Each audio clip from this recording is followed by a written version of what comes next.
Here are the top 10 keyboard shortcuts you need to know as a programmer. They will boost your coding speed exponentially. You are at the end of line, and you want to select the whole line. Use Shift plus Home.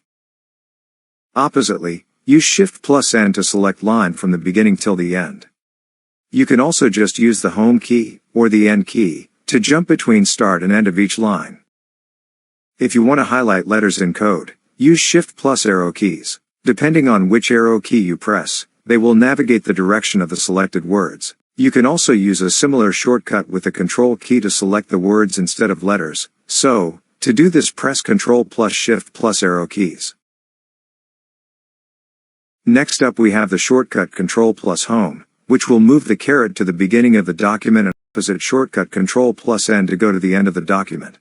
When you have selected some text in your code, use F3 to find the next occurrence of this text, and Shift plus F3 to find the previous occurrence of the selected text. I am also a big fan of autocomplete, therefore I often use Control plus space to autocomplete the current line. Sometimes it is handy to search all files in order to find what you are looking for, and for this we can use the shortcut Control plus Shift plus F. In order to quickly disable some parts of the code, I recommend using Control plus / to comment this code out. Finally, I have to mention that IDEs from JetBrains and some VS Code plugins add perhaps the most handy shortcuts Control plus D to duplicate the current line and Control plus W to select text blockwise. Thank you everyone for watching, and I hope you will find these shortcuts useful when maximizing your productivity as a programmer.